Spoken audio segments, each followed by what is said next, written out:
Hello world, hello B's, hello C's, D's, E, F, G's, everybody from the homies to the G's. Alright, I'm currently in an English class at CCAC, and our assignment is to write an essay about the workforce. I have one full page and then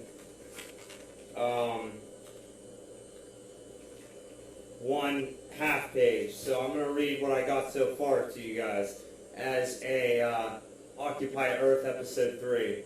Here goes.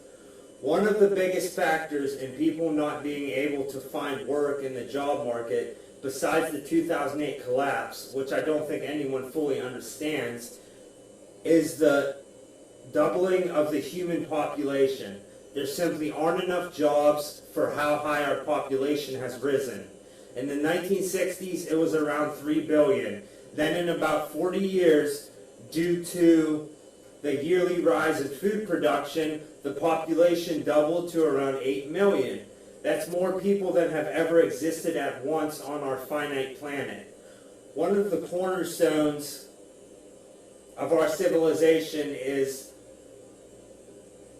this path of endless growth that we are finding out more and more is unsustainable. It simply cannot be expected to keep going on this way forever, or even very much longer before some disastrous collapse occurs, something like an even bigger stock market collapse, which all seems to be some sort of gambling manipulation of money and wealth, with the Federal Reserve deciding numbers here and there.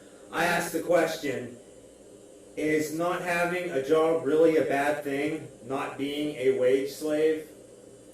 Think about that. Homeless people, some by choice, some by circumstance, surely don't wage slave in the conventional way to get the money they want to buy the food they need.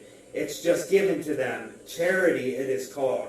They are looked at as down on their luck. Maybe they lost it all in the recession collapse, or perhaps they find the freedom more desirable than doing the 9-to-5 wage slave gig. Also, it is assumed that they even want to come back to civilization.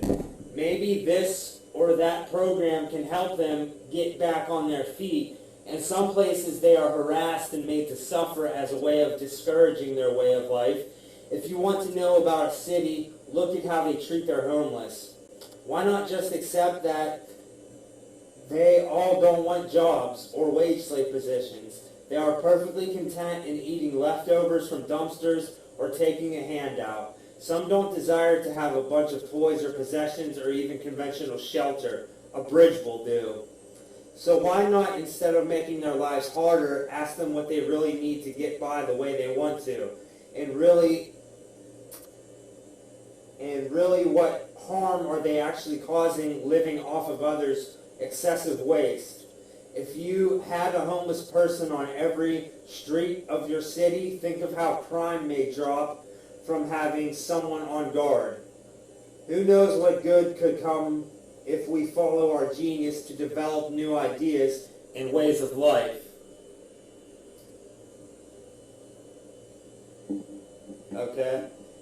Here are some numbers explaining how many wage slaves there are, how many there aren't, and your odds of getting a wage slave position after school.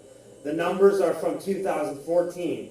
In April, 288,000 jobs were added, more than any month in 2 years. Unemployment dropped from 6.7 to 6.3. First time it was that low since September 2008. For young, high unemployment is still the reality. In March, the rate for 25 to 29-year-olds fell from 7.5 to 6.9%. For 20 to 24-year-olds, the rate dropped from 12.2 to 10.6. Hadley goes on to say, the class of 2014 will be the 6th consecutive graduating class to enter the labor market during a period of profound weakness. Hadley makes job outlook for 2014 grads puzzling. So I'm sure things have not gotten much better here in 2016.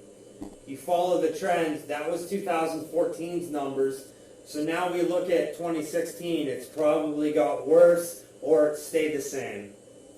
Maybe being jobless without a wage slave position could be a good thing.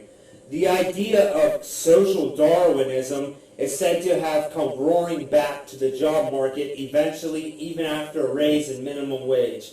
Social Darwinism is the idea that the poor are less fit for survival than the rich and should be allowed to just die off. Or along the lines of Atlas Shrugged, let the poor kill each other off while eugenics programs are enacted to help keep them sick and dying, like water fluoridation. I don't agree with this social Darwinism. I think everyone is equal unless you are retarded in some way. The poor should not simply just die off. Who would serve the rich 1% at the top? Who would cut their grass, cook their food, pick up their trash? The poor are needed. Either way, such ideas are archaic and unhealthy, like our civilization's current hierarchy. There should not be one. We should all have the same opportunities and chances to own the same things, like houses and cars, regardless of how much of the Federal Reserve's counterfeit we have. A future with no money is plausible and not far off. Due to how sophisticated our technology has become, we are able to feed, clothe, shelter, and provide mental and physical health care to all. So why don't we? Why do we embrace classism and the hierarchy we were born into? One of the biggest reasons is our social programming. The propaganda the controlling elite use to keep us in check, as well as our obedience and accepting money. We don't need money anymore. We need to evolve past its use by organizing ourselves in such a manner to have social networks in play to get our needs and wants met with minimal effort. There is no limit to how far in advance our technology could become an application to make our lives easier by doing 95% of our work and being available to all. We can no longer go on ignoring those who are suffering from lack of basic necessities. Okay? And that's what it comes down to, okay? You're a college kid.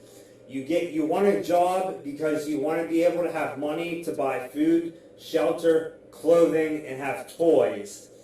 And doing this will give you a social life. It'll give you a social position. You might have authority over somebody for what you know that they don't know, or just by chance.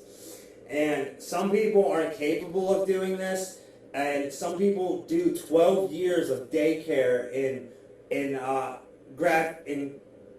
from kindergarten to 12th grade. That's 12 fucking years of education, and you're barely qualified enough to flip burgers at McDonald's. You can't do shit with a high school diploma anymore. That's another point I need to put into this essay.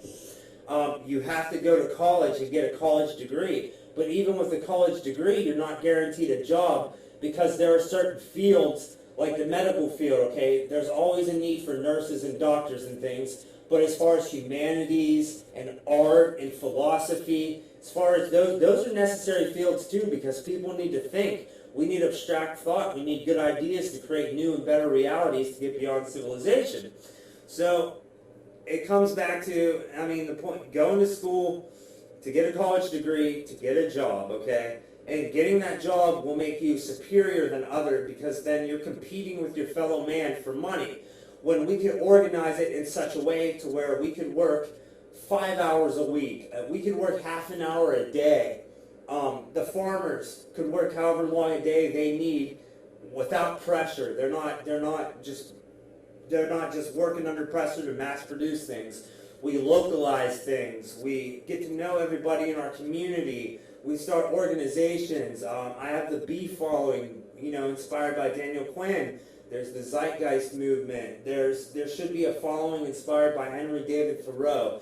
There's the Black Lives Matter movement. There's the Occupy people. There's the Indian tribes who are on their land fighting for that pipeline not to be put in. There's the cops killing all these people. And in North Carolina right now, they're raising up because that stupid bitch killed that guy when he was unarmed. Like, what the fuck? Why are cops just killing people like this and getting away with it? And then we riot, and that just gets people arrested and causes destruction to your community. The violence doesn't solve anything. It just gives the cops more of a reason to do what they are doing. You need to peacefully assemble and occupy peacefully. You don't start throwing bricks at the cops and setting things on fire. You peacefully assemble and then you outwit them. It's all about outsmarting the system to get rid of it. We have to think over it, think through it, think it. We have to outwit the system to get rid of it. All the smart people, you just got to be smarter than the system. You got to beat the box.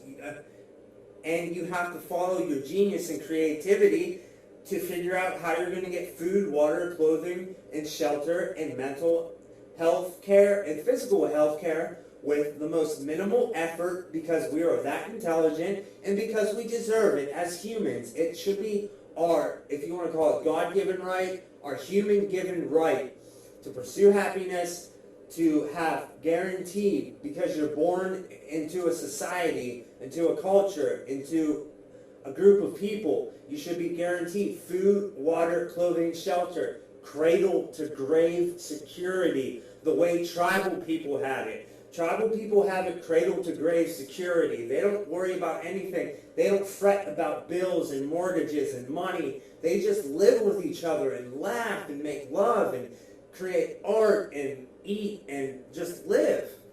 That we have to define better what, everyone knows that we should be living peacefully and having loving relationships with the girl you love and things like that. We shouldn't be pursuing greed and money and competing with each other and starting wars and seeing who can get the most of this and the most of that in this ridiculous capitalized civilization. Okay? Alright, well, if you got me, you got me. If you want to talk, you know where to find me. Get at me, though. Facebook.com/TheBeefFalling all day. My YouTube channel, JeffreyCromer.bandcamp.com. Listen to my music. Alright, peace and love to all. Let's get this movement going. The point, alright, sorry, here's the P.O. The Bloods, the Crips, the Hells Angels, the Sons of Anarchy, the Mexican gangs, the Black Panthers, the KKK, the Black Lives Matter, the Occupy movement, the Beef Following, the Free World Charter, the Venus Project, the Zeitgeist movement. We need to get all of you into just one mass group, and then we will peacefully assemble in whatever land we can have, and we will live together, and we will show the world that living without money is possible, that it is possible to get food, water, shelter, clothing, physical health, and mental health taken care of without using money and without competing and fucking each other over. We need to do this. Come on. Let's, get on it. I know you're caught up with your slave life and your wage slave position and all that, but try to outsmart it. Try to beat the box, yo. Alright, that's all I got for now. This is Occupy Earth Episode 3. Beat the box, job market, / I don't want to say rant because I wasn't rambling incoherently. I was laying down a lot of good ideas and facts, so get with it. Peace to the East and West. Alright, peace to the world. I love you all. Thank you.